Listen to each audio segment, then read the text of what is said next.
देश के नौजवान को सुरक्षा दे सकते हैं, वो हम ही हैं जो सब कुछ कर सकते हैं। ठीक है, यूकेडी के उपाध्यक्ष शांति प्रसाद भट्ट जी हैं। शांति प्रसाद भट्ट जी यूकेडी के उपाध्यक्ष भी हैं और राज्य के सरोकारों से बहुत गहनता से जानते हैं। मुझे लगता है इस मुद्दे पर भट्ट जी आपका क्या वक्तव्य है? देखिए कैंतुरा जी, ये बात जनता को समझनी चाहिए कि जिन्हें 24 वर्ष सत्ता में बैठाया, चाहे वो किसी भी पार्टी का व्यक्ति हो, यदि उत्तराखंडियत पे काम कर रहे होते तो महेंद्र भट्ट जी को पैन खंडा को आरक्षण की बात नहीं करनी पड़ती। और राजनीति देखिए कि एक जिनको राष्ट्रीय स्तर पर जनता ने भेजा है कि पूरे उत्तराखंड के विकास की बात करें, वो अपने क्षेत्र विशेष की बात कर रहे हैं। ये सोच बताती है कि उन्हें राज्यसभा भेज दीजिए, मुख्यमंत्री बना दीजिए, मगर करेंगे अपने ही क्षेत्र की बात। भारत का प्रधानमंत्री जी गुजरात के अलावा कुछ नहीं सोचते, अन्य जगहों पे जुमले छोड़ते हैं। अब आ जाइए बात कि ये पर आखिर 24 वर्ष बाद ये आवाज क्यों उठी कि एक सांसद बोल रहा है कि एक क्षेत्र विशेष को ओबीसी में लेके आइए, और दूसरा राष्ट्रीय पार्टी का नेता बोल रहा है पूरे राज्य को क्यों नहीं, उनका बड़ा स्तर है, उनको राज्यव्यापी सोचना चाहिए पर्वतीय क्षेत्र में। अब आ जाइए सच्चाई क्या है। देखिए जितने हिली स्टेट हैं, अभी आपने जो उसमें लेह लद्दाख में देखा वांगचू के नेतृत्व में शेड्यूल 6 के लिए कितना बड़ा आंदोलन हुआ। यही वो भारतीय जनता पार्टी है जिसने लद्दाख के विकास के लिए सांसद चुना था और कैसे उस आंदोलन को कुचला। ऐसे ही हिमाचल के विकास के लिए हिमाचल को जमीनों से जिस तरीके से अधिकार दिए हुए हैं कि बाहर का व्यक्ति वहाँ जल्दी से ज़मीन खरीदकर विकास जो है उसमें जुड़ नहीं सकता, वहीं का व्यक्ति का विकास होगा। हम जब से ये राज्य बना है तब से समय समय पर हर सरकारों में इसी तरीके की आवाज़ उठी है कि इस राज्य को क्षेत्र से आरक्षण से जोड़ दिया। प्रतापनगर का है वो कांग्रेस के टाइम पर हुआ है, ठीक है। आपका जौनपुर वाला इलाका कांग्रेस के टाइम पर हुआ है।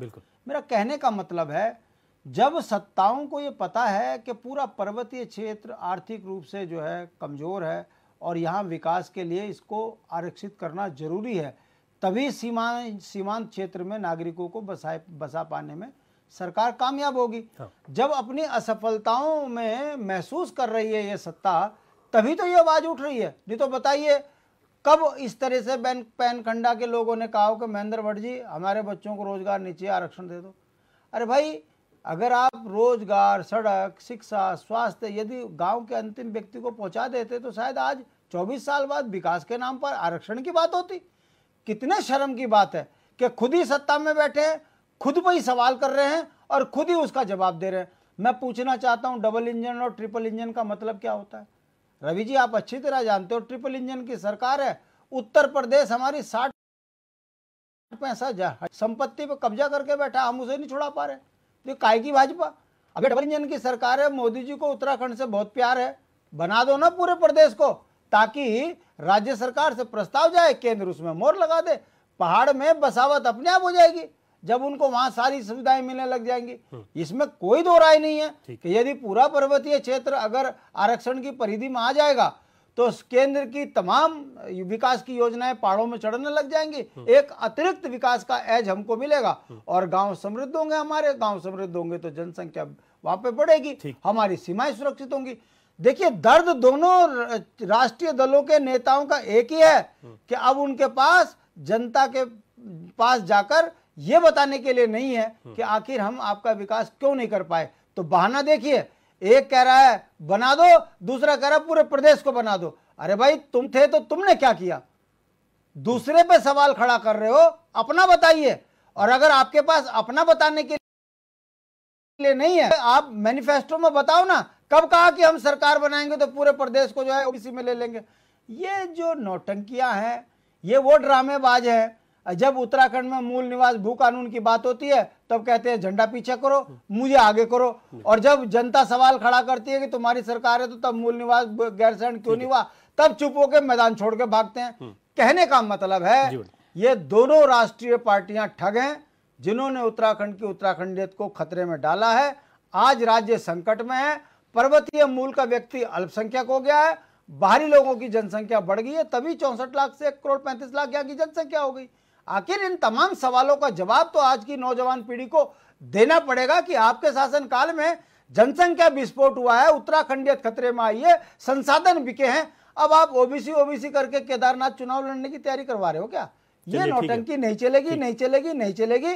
जनता समझती है दोनों नौटंकीबाज पार्टियां हैं और इनकी नौटंकी के जाल में नौजवान नहीं फंसे। सवाल यह है क्योंकि मूल निवास भोग कानून की बात भी आ गई, तो क्या इसे ऐसा भी समझा जा सकता है कि अगर ओबीसी का जिस तरीके से केंद्र में दर्जा मिलता है तो ये समस्या का भी समाधान हो जाएगा? देखिए, एक तो मूल निवास जो है ना, कहना आसान है, इतना जल्दी है नहीं वो।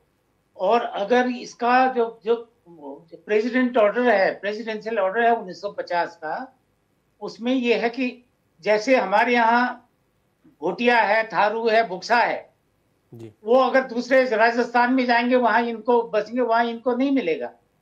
उसका कहा जहां के मूल निवासी हैं वही आपको मिलता है, तो इसको समझे जाने की जरूरत है। बहरहाल हमारा कहना है कि ये इलाका शुरू से लेके अलग रहा है। मैंने आपसे इसका इतिहास भी बताया। देखो, उत्तराखंड राज्य तो अब बना जी जी 1960 में। आपके चमोली था, पिथौरागढ़ और उत्तरकाशी, 3 जो बॉर्डर डिस्ट्रिक्ट थे जी, है ना, मंडल बन गया था। इसलिए बनाया था कि ये पिछड़े हुए थे, ये पहाड़ी इलाके थे, बॉर्डर इलाके थे, इसलिए इनको अलग। इसका कमिश्नर बैठता था लखनऊ में और ये सीधा केंद्र से प्रशासित होता था। ये 68 तक रहा। 3 जिलों को उत्तराखंड मंडल उसे कहा करते थे। आज चमोली से आपके रुद्रप्रयाग बन गया। इधर क्या कहते हैं, ये उत्तरकाशी तो खैर 1960 में टिहरी से अलग हो ही गया था। वही पिथौरागढ़ का जो ये अल्मोड़ा और ये इलाके थे, वो काफी बड़े इलाके थे। तो कहने का मतलब है कि अगर इस तरह से कुछ अलग से दिया जाए, जैसे आपने नॉर्थ ईस्ट के लिए अलग दिया है, जम्मू कश्मीर के लिए दिया है, हिमाचल का वो दूसरा हिस्सा जो है जिनको आपने शेड्यूल 5 में रखा है, ऐसा कुछ स्टेटस उत्तराखंड को भी मिले, उत्तराखंड के पहाड़ी इलाकों को मिले, तो ये तो अपने आप उसके मूल निवास की समस्या अपने आप जी। जमीनों की ये बात कर रहे हैं वो अपने आप सॉल्व हुई, क्योंकि ट्राइबल एरिया में, शेड्यूल 5 एरिया में आप जमीनें नहीं खरीद सकते। अब हमारे यहाँ कितने, ये पूरा जौनसार बाबर तो ट्राइबल एरिया, जनजाति क्षेत्र है, वहाँ कई जातियां हैं, लेकिन वो इलाका शेड्यूल्ड है। इस तरह इसका एक्सपेंशन हो जाए तो यहाँ का लोगों को फायदा हो, लेकिन तब ना जब हमारा राजनीतिक नेतृत्व इतिहास को पढ़ेगा, समझेगा ये पहले क्या था। मतलब यहाँ के लिए जब कमिश्नर गार्डनर थे, पहले कमिश्नर गार्डनर थे, उनके पास ज्यादा काम था जी। वो भी पॉलिटिकल एजेंट होते थे, इधर बरेली की तरफ भी थे। तो इस वजह से उनका जो उनके असिस्टेंट कमिश्नर थे ट्रेल, तो ट्रेल का रोल रहा। तो ट्रेल की वजह से, जैसे यहाँ पटवारी सिस्टम था और सारी हुआ, बाद में ट्रेल ही GW ट्रेल जो थे वही यहाँ के कमिश्नर बने और 20-25 सालों तक रहे। तो उन्होंने कहा यहाँ की प्रशासन, यहाँ वो कानून नहीं चलते थे जो देश के और हिस्सों में चलते थे। यहाँ पर वो कानून नॉन रेगुलेटिंग एरिया था, गैर विनियमित क्षेत्र था। और जब यहाँ के लिए कानून बनना भी लगा तो वो असम का कानून लगा, ठीक है, जनजातीय कानून लगा, क्योंकि उनको लगा कि भारत, अंग्रेजों को भी लगा कि ये सारा कल्चर जो है, पहाड़ी कल्चर बिल्कुल एक है, इसको इंटैक्ट रहना चाहिए, इनकी सांस्कृतिक पहचान बचाई रखनी चाहिए, इनके विकास पर फोकस किया जाना चाहिए। तो आज जरूरत है, मैंने आपसे कहा ना, नॉर्थ ईस्ट के लिए है जी NEC, वहां बजट का प्रोविजन है 10% नॉर्थ ईस्ट को जाएगा, और वहां का मंत्रालय अलग है जिसको हम डोनर मंत्रालय बोलते हैं जी जी। उसके बाद नॉर्थ ईस्ट काउंसिल है, उसके थ्रू वो जो बजट है उसके थ्रू बढ़ जाता है। तो 2019 तक जम्मू कश्मीर भी अलग था, स्पेशल स्टेटस था जी जी जी, लेकिन अभी भी केंद्र शासित है। वो जब केंद्र शासित आज भी है, उसका स्पेशल स्टेटस है, बिल्कुल, उसको अलग से मिलता है। ठीक है, ठीक।